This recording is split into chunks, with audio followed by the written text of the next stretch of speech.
Hey everyone, welcome back to my channel Crypto University। প্রায় 11-12 দিন পর আপনাদের সাথে নতুন ভিডিও শেয়ার করতেছি এন্ড মূলত আপনাদের সাথে এই ভিডিওতে এটাই শেয়ার করব আমার মতামত লাস্ট কিছুদিন ধরে বাংলাদেশের মধ্যে যা হলো। এটা ছাড়াও ক্রিপ্টো মার্কেটের মধ্যে একটা স্পেশাল নিউজ আছে এত নেগেটিভিটির মধ্যে। সো সবার প্রথমে আমি এখানে শ্রদ্ধা জ্ঞাপন করছি সেই সকল শহীদদের প্রতি যারা এখানে গত 10 দিনে শহীদ হয়েছে বাংলাদেশের ডিক্টেটরের এগেইনস্টে প্রটেস্ট করে। এখানে নিউজের মধ্যে এটা দেখাচ্ছে 150 থেকে 200 মানুষ এখানে শহীদ হয়েছে বা মারা গেছে, কিন্তু অ্যাকচুয়াল নাম্বারটা এখান থেকে কয়েক গুণ বেশি বড়। কারণ আমার দেখাই কয়েকজন হসপিটালে গিয়েছিল, তারা প্রথমে আহত হয়েছিল, তারপর ওইখান থেকে 2-3 দিন পর মারা গেছে, কিন্তু এইগুলা নিউজে আসে নাই। নতুন করে এটা এক্সপ্লেন করার মতন এখানে কিছু নাই যে লাস্ট 10 দিন ধরে বাংলাদেশে কি হয়েছিল। বাট আমি মনে করি এই আন্দোলনটা একটা নেসেসারি আন্দোলন ছিল, কারণ প্রায় 15 বছর ক্ষমতায় থাকার পর তারা এখন মাটির ধারে কাছেও নাই। ম্যাক্সিমাম নেতারাই বলতে গেলে আকাশের মধ্যে আছে, তাদের হাতে সব পাওয়ার আছে, সব কন্ট্রোল আছে, তারা যা ইচ্ছা তা বলতে পারবে, যা ইচ্ছা তা করতে পারবে।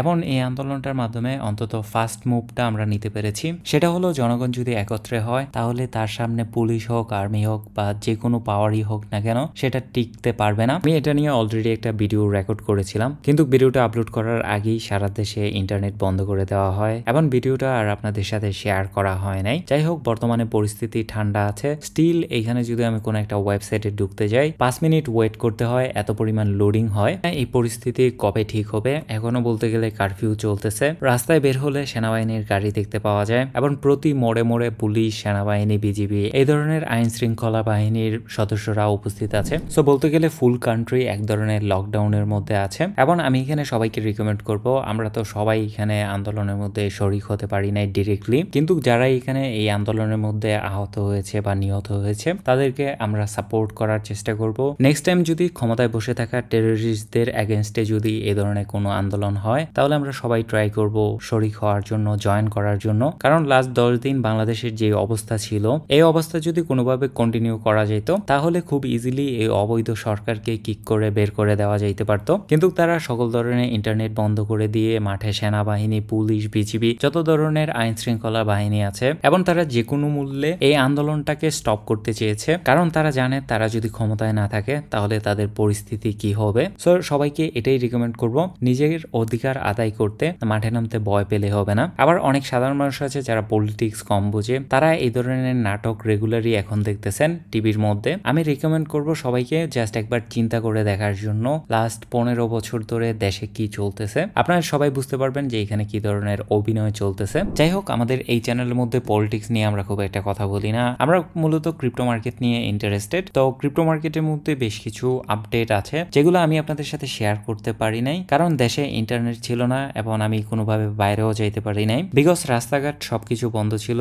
এবং ফ্লাইটও বন্ধ ছিল, বলতে গেলে টিকিট কাটারও কোনো অপশন ছিল না। বাট এই টাইমের মধ্যে আমাদের লাস্ট ভিডিওটা ছিল হলো ট্রাম্পের উপর যখন অ্যাটাক করা হয়, এটার পরে পরেই এখানে বিটকয়েন, ইথেরিয়াম সবকিছু এখানে পাম্প করা শুরু করে। এখানে ট্রাম্পের এই ইভেন্টের কারণে মার্কেট একটু পাম্প করেছিল। এটার সাথে সাথে এখানে আরেকটা কারণ ছিল যেই কারণে মার্কেট একটু পাম্প করেছে, সেটা হলো ইথেরিয়ামের ইটিএফ। তখনও আমরা জানি না ইথেরিয়ামের ইটিএফ তে আসতে যাচ্ছে। মূলত গত 23 জুলাই ইথেরিয়ামের ইটিএফ বা এক্সচেঞ্জ ট্রেডেড ফান্ড এখানে অ্যাকসেপ্ট করা হয়েছে ইউএস এর security and exchange commission SEC দ্বারা। এবং বর্তমানে মার্কেটের মধ্যে বেশ অনেকগুলা ইথেরিয়ামের ইটিএফ লাইভ আছে, যেগুলা যারা স্টক মার্কেটের মধ্যে ইনভেস্ট করে তারা এখানে চাইলে বাই করতে পারে। দেখতে পাচ্ছেন এখানে অনেকগুলা ইথেরিয়াম ETF অ্যাপ্রুভ করা হয়েছে, অনেকটা সেম বিটকয়েনের ETF যখন অ্যাপ্রুভ করা হয়েছিল এই সেম কোম্পানির ETF গুলা এখানে অ্যাপ্রুভ করা হয়েছে। যদি দেখেন ইথেরিয়ামের টোটাল ETF এর মধ্যে 2.9 মিলিয়ন ইথেরিয়াম আছে, যেটার ভ্যালুয়েশন প্রায় হলো $9 বিলিয়ন প্লাস। যদিও এই সম্পূর্ণটা এখানে মার্কেট থেকে বাই করা হয় নাই, কারণ এখানে সবচেয়ে বড় ইটিএফটা হলো গ্রেস্কেলের ইথেরিয়াম ট্রাস্ট, যেটা আগে একটা ট্রাস্ট ছিল, বর্তমানে তারা এখানে পাবলিক ট্রেডেড ফান্ড বা ETF এ কনভার্ট করেছে। এবং ETF এ কনভার্ট করার পর এখানে একটা হিউজ অ্যামাউন্টের সেলিং প্রেসার স্টার্ট হয়ে যায়, কারণ এই অ্যামাউন্টের ইথেরিয়ামটা আগে মানুষ চাইলে অ্যাক্সেস করতে পারতো না যারা এখানে ইনভেস্টর ছিল, কারণ ট্রাস্টের হিসাব আলাদা এবং যারা ETF বাই করে তাদের হিসাবই এখানে আলাদা। ETF যে কোম্পানি রান করে তারা এখানে কন্টিনিউয়াসলি ইটিএফটাকে অ্যাডজাস্ট করে মার্কেটের সাথে, কারণ আদারওয়াইজ দেখা যাবে যে মার্কেটের মধ্যে ইথেরিয়াম চলতেছে $4000, কিন্তু এক্সচেঞ্জ ট্রেডেড ফান্ড বা ETF এর মধ্যে ইথেরিয়ামের প্রাইস চলতেছে হলো $3500 মধ্যে। সো অনেক টাইম ধরে যারা এখানে ইথেরিয়ামের ট্রাস্টের মধ্যে ইনভেস্টেড ছিল তারা এখানে মার্কেটের মধ্যে কিছু অ্যামাউন্টের সেল করেছে হয়েছে। এই জন্য গতকালকে ইথেরিয়াম সহ মার্কেটে বেশ কয়েকটা কয়েন এখানে ভালো পরিমাণ ডাউন দিয়েছিল, প্রায় $3000 কাছাকাছি চলে এসেছিল ইথেরিয়াম। আর এটা আমরা প্রিভিয়াসলিও দেখেছি, যখন বিটকয়েনের ইটিএফ এসেছিল মার্কেট এখান থেকে ডাউন করেছিল, কারণ ইটিএফ আসার পর গ্রেস্কেল এখানে সেল করা শুরু করে দিয়েছিল।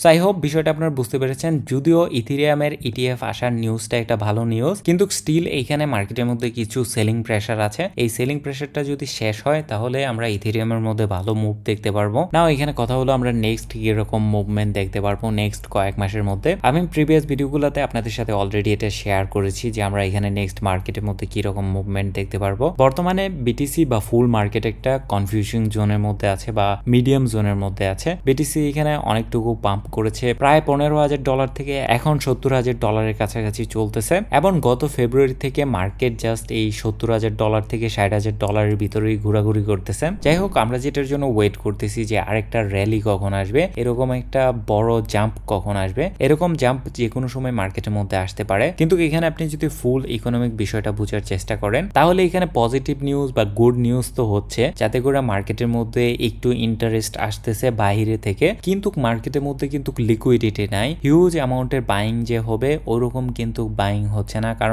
কারণ হলো বলতে গেলে ম্যাক্সিমাম ইকোনমি গুলা বর্তমানে একটা ট্রাভেলের মধ্যে আছে। যদি আপনি ইউএস দেখেন, ইউএস তো গত বছর থেকে এখানে ট্রাভেলের মধ্যে আছে, কারণ হলো হিউজ ইন্টারেস্ট রেট, এবং ইন্টারেস্ট রেটটা অনেকটা বলতে পারেন ব্লাডের মতো বা অক্সিজেনের মতো। ইন্টারেস্ট রেট যত পরিমাণ বাড়বে তত পরিমাণ কষ্ট হবে ব্রিদিং এর ক্ষেত্রে। সো বলতে পারেন ফুল ইউএস ইকোনমিটাই বর্তমানে এখানে সাফার করতেছে। সেম প্রবলেম ইউরোপের মধ্যেও, কারণ ইউরোপের মধ্যে বর্তমানে ওয়ার্ল্ড ওয়ার 2 এর পরে বর্তমানে লার্জেস্ট ওয়ার চলতেছে ইউক্রেন এন্ড রাশিয়ার। এটার কারণে ফুল ইউরোপও এখানে ফাইন্যান্সিয়াল ক্রাইসিসের মধ্যে আছে, কারণ সব জায়গা থেকে তারা কাট করতেছে। কিছুদিন আগে হয়তো আপনারা দেখেছেন জার্মান গভর্নমেন্ট এখানে $3 বিলিয়ন বিটকয়েন সেল করেছে, এবং তারা যেখান থেকে পারতেছে সব জায়গা থেকে তারা এখানে ফান্ড কালেক্ট করে এই রাশিয়ার এগেনস্টে ওয়ারটার মধ্যে এখানে ভালো একটা পজিশন তৈরি করার চেষ্টা করতেছে। এই জন্য ফুল ইউরোপও ক্রাইসিসের মধ্যে আছে, সাধারণ মানুষ এখানে ক্রাইসিসের মধ্যে আছে, যার কারণে সাধারণ মানুষের কাছে টাকা নাই বা মার্কেটের মধ্যে এনাফ পরিমাণ লিকুইডিটি নাই। প্রবলেমটা হলো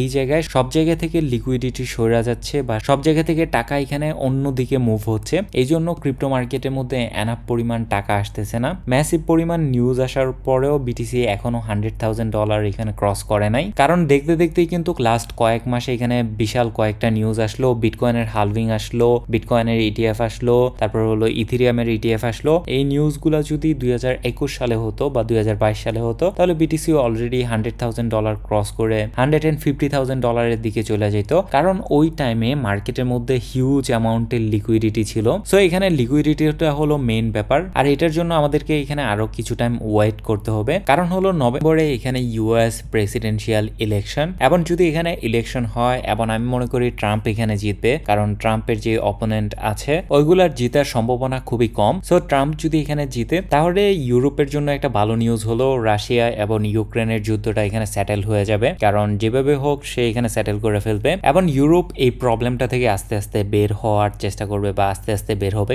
কারণ এত সহজে এই ফাইন্যান্সিয়াল ক্রাইসিস থেকে বের হতে পারবে না। তারপরে এই হাই ইন্টারেস্ট রেটের এগেনস্টে ট্রাম্প অনেক আগে থেকে কথা বলে আসতেছে। ইন্টারেস্ট রেটটা এখানে প্রবাবলি 1% কাছাকাছি চলে আসতে পারে, এবং যদি এরকমটা হয় মার্কেটের মধ্যে আমরা হিউজ বুম দেখতে পারবো। কারণ আপনি যদি ফেডারেল রিজার্ভের ব্যালেন্স শিট দেখেন এখানে দেখতে পারবেন গত 2020-এ এখানে ফেডারেল রিজার্ভ হিউজ অ্যামাউন্টের অ্যাসেট বাই করে স্টক মার্কেটের মধ্যে, এবং এটা খুবই সাডেন ছিল, যার কারণে মার্কেট তেমন একটা ইফেক্ট পড়ে নাই। কিন্তু তারপরে আস্তে আস্তে কন্টিনিউয়াসলি ফেডারেল রিজার্ভ তাদের এখানে ব্যালেন্স শিটের মধ্যে বিভিন্ন অ্যাসেট এখানে অ্যাড করা শুরু করে। এটা ম্যাক্সিমাম স্টক বা বন্ড হয়ে থাকে, কিন্তু এটার ইফেক্ট ক্রিপ্টোর মধ্যেও পড়ে। অ্যান্ড দেন দেখতে পাচ্ছেন এখানে 2022 সাল পর্যন্ত ফেডারেল রিজার্ভ এখানে অ্যাসেট বাই করেছিল, মানে ফেডারেল রিজার্ভের কাছে তো আনলিমিটেড টাকা আছে। তারা এখানে দেখতে পাচ্ছেন 2020-এর জুলাই থেকে 2020-এ তাদের ব্যালেন্স শিটের মধ্যে ছিল হলো $7 ট্রিলিয়ন, এবং 2022-এ সেটা চলে আসে $9 ট্রিলিয়ন মধ্যে, মানে $2 ট্রিলিয়ন অ্যাসেট তারা মার্কেট থেকে বাই করেছে। নাও যদি আপনি দেখেন এই $9 ট্রিলিয়ন